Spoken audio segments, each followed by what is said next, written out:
All right, so my friend Jeff is back here again, and we're going to be working on pretty much the last major project of getting this Nova prepped and ready for paint. It's going to consist of pulling these old, knockoff subframe connectors out of the bottom of the car, removing the rear suspension and removing the rear differential and the whole axle and everything, so we can put new subframe connectors in from Ridetech, as well as the Ridetech 4-link rear suspension.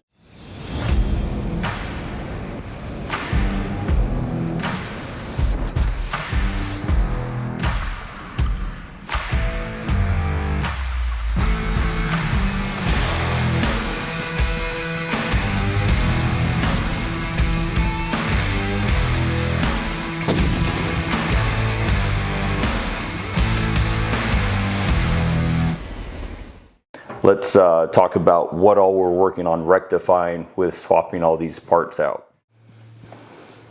Okay, so we're going to be pulling basically all this old material out of the Nova. The biggest thing is we're going to be switching from this leaf spring rear suspension with the solid axle to a 4-link Ridetech rear suspension. So why did I end up going with a Ridetech 4-link over just replacing this? Bottom line was, by the time I bought new springs, new bushings, new hardware, new drag links to try and take care of the problems inherent in a leaf spring rear axle suspension, I was already going to be at about $1,800 of expense, and that's what the Ridetech 4-link cost anyways.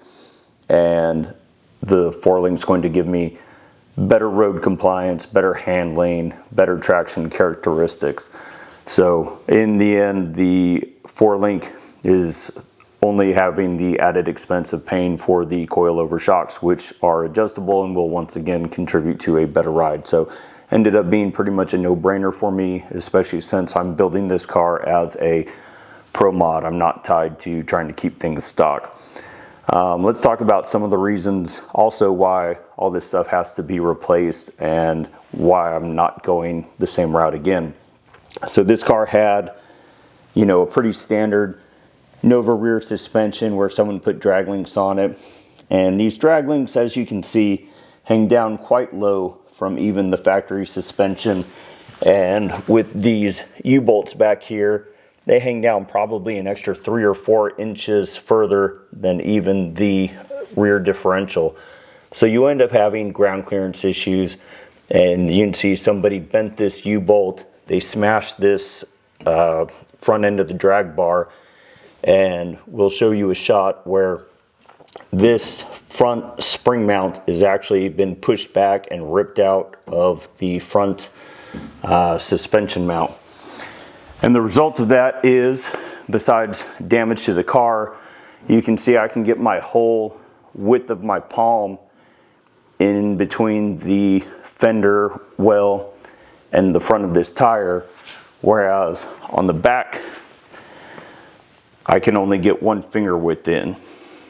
So on the other side, it's pretty evenly spaced, which means the rear axle of this car is actually twisted and shifted sideways, which definitely doesn't help for driving dynamics. That's another big factor as to why I'm just junking all of this, getting rid of it, switching to a more modern suspension instead of having something that's going to be 1940s, 1950s technology and basically rides like a truck. I'm going to something that's more like 1980s, 1990s technology, and will hopefully make this thing ride like a car and help maximize what traction I can get from the skinny tires I'm going to end up with on this car, since I'm not chopping and tubbing the rear end. So we start by removing the drive shaft. It's going to need to be disconnected as we go through the process of removing the rear axle from the car. Go ahead and disconnect the front of the spring perches, and then go ahead and remove the hardware that's holding the shocks.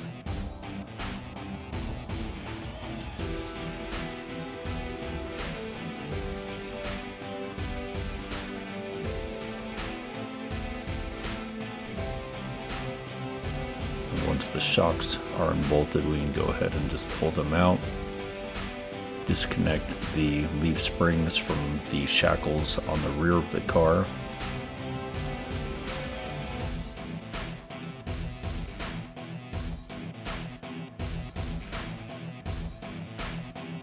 And then lower the rear axle with the leaf springs and the drag bars so we can get a little bit better access. And go ahead and cut the U-bolts off. We did this because the U-bolt was bent anyway, it was just faster. With the U-bolts cut, we can go ahead and separate the leaf springs and the traction bars from the rear axle and make the rear axle easier to manipulate.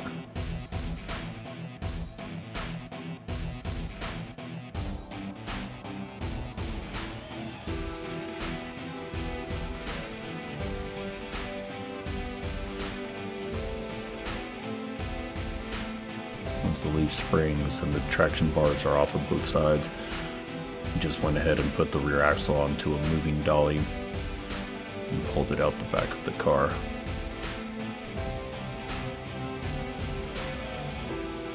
And then once that's done, we can get into the issue that became installing the Ridetech subframe connector, which didn't go super smoothly. Let's get into that now.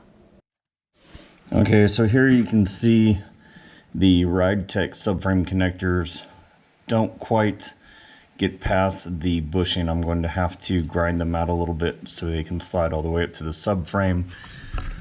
Also, and you know, this may be because the Speedway Motors subframe isn't as long as a factory original subframe, but the holes don't quite get to where they need to get to.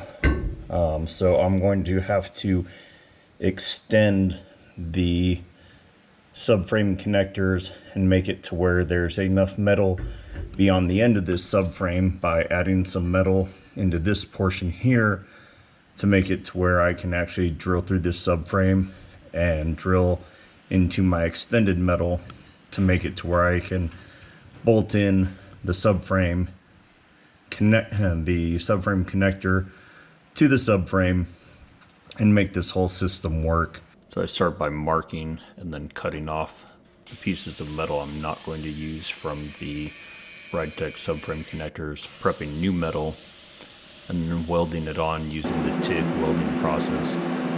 TIG welding is something that I taught myself based off of basically watching a bunch of YouTube videos, so I'm definitely not very good at it. I only started a few months ago, but I'm good enough to get the job done.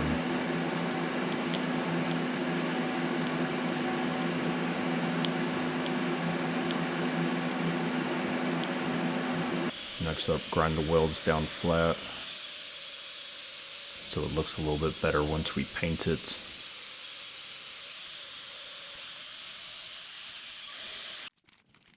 Go ahead and mask everything off, tape it, do some priming, and we'll paint it once it dries. Okay, we're back and it's a couple days later. After struggling with the bolts and bushings that came with the 4-link rear suspension that I'm having to install with these subframe connectors, these bushings don't fit onto the bolt properly. They bind up, the tolerances are just too tight, something's out of spec. And on the other side especially, I had to grind the smooth part of the shaft down, which took off all of the corrosion resistant plating, and I wasn't happy with that. So I contacted Ridetech and they got me in the mail 2 new sets of bolts where the bushings fit just fine. They rotate and there's no issues sliding the bushings back and forth. I did check them with the micrometer. There's about a 5/1000th of an inch difference, so not massively out of spec, but it's out of spec enough to matter. As far as issues with the subframe connector itself, I did have to go through and kind of oblong this hole a little bit. I'm not going to blame Ridetech for that. This rear suspension did take a hit If you recall from that drag bar that was underneath here, it had been hit pretty hard, and that probably shifted the rear suspension subframe a little bit. So there's going to have to be a little bit of accommodation for that. I also had to go through on both subframe connectors for both sides and drill, kind of counterbore in on both sides to allow this longer bolt to angle back and forth just a little bit. Also had to do a little bit of grinding to where the holes were underneath the Nova, so I could shift the little U-nuts around a little bit just to get them in place, to get everything to line up. Not massively, but like a 1/10 of an inch here, a 1/16 of an inch here, just to make everything fit. But you know, these cars weren't made all that well to begin with, and there's a lot of tolerance stacking. Other changes I had to make, you know, this thing did not match up with the Speedway Motor subframe. The tabs that were on here from Ridetech were the same exact width as the Speedway Motors front subframe, and they hit. So I ended up narrowing this and then cutting off the Ridetech tabs, which were too short to be able to be bolted into the Speedway subframe. And then I welded and primered, painted, clear coated these longer tabs on, which I will drill through and connect at a later point once I know my subframe's properly aligned.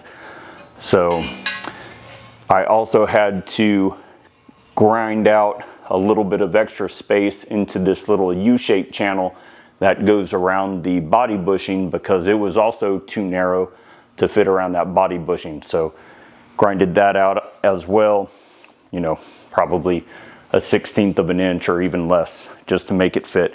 But that's the modifications I've had to do. I'm going to go ahead and put this driver side subframe connector back in with the 4-link bar, and then take the passenger side back out, switch out the bolt and bushing assembly, and put that one back in. So let's get to it. So we go ahead and install the lower link for the 4-link rear suspension. You don't have access to the head of the bolt once it's installed in the car, so this has to be done while the whole assembly is outside of the car.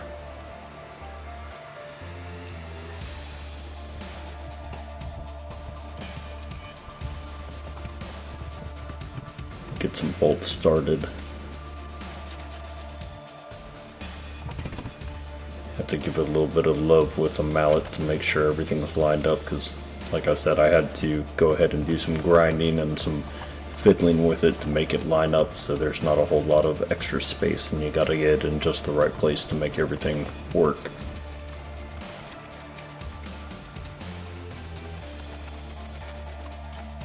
With that side, that being the driver's side being done, we'll go ahead and remove the passenger side, so I can remove that other bolt instead of bushings.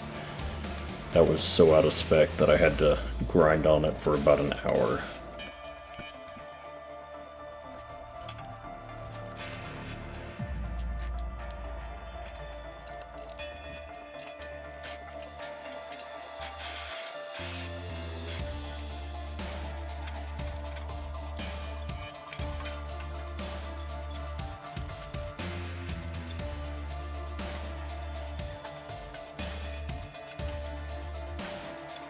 Ridetech doesn't provide a torque spec for this, so I just give it the good old good and tight torque.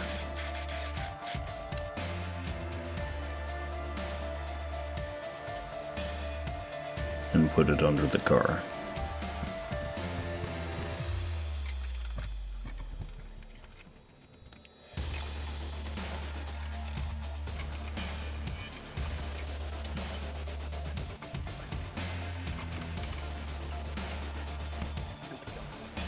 Get all the bolts started.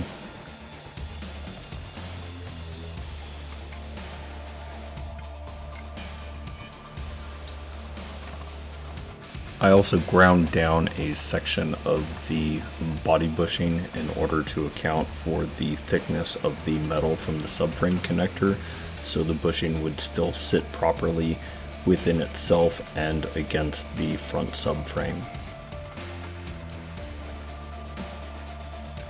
Okay, so that's it. That is the Ridetech subframe connectors underneath the Nova finally. And you can see it's got the link on it, the lower link for the 4-link rear suspension.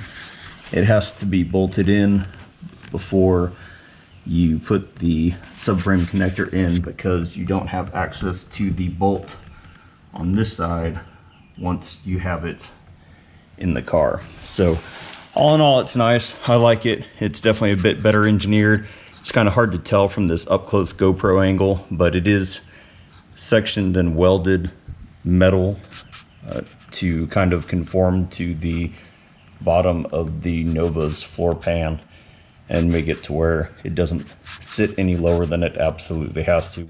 Okay, so we are done with the Ridetech subframe connector install on both sides of the Nova now, with the replacement bolts and bushings that we got from Ridetech customer support.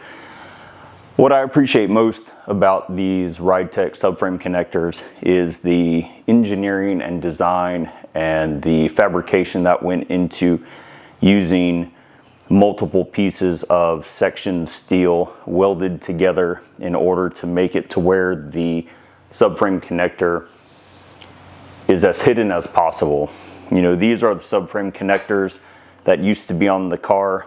You can see they're a lot thicker as far as height, and they are a straight bar of simple steel, whereas the Ridetech ones are a wider piece of steel laid sideways and sectioned, and they follow basically the floor pan of the car. Where I have the camera right now, it's actually lower than your eye level would be if this car were on the ground. And I looked in the viewfinder and you can barely see the lowest part of the subframe connector up here. They're hidden pretty well so they don't ruin the aesthetic of the car, and I do appreciate that. And then I've already now got the lower link of the 4-link rear suspension from Ridetech put in, and that's going to be the last major project that this Nova has to go through before it's ready for paint. I've got probably about 10 minor projects to take care of, but once the 4-link is in, I have the rear axle all bolted in. It's basically patching up little holes in the floor pan. Most of them, about 90% of them, are in the trunk. I need to do some rust repair on the old dash and, you know, put the brakes on, put the rims and tires on, pull the glass back out, put a new steering column in, and that's just about it. There's a couple other little things, but this thing's not too far off. I'm really trying to get as much of it done before it gets to be just awfully hot and humid here in my Texas garage with the coming summer, and we're burning springtime now. So we'll see you soon, and we'll be doing the 4-link at that point. Take care. We'll see you around.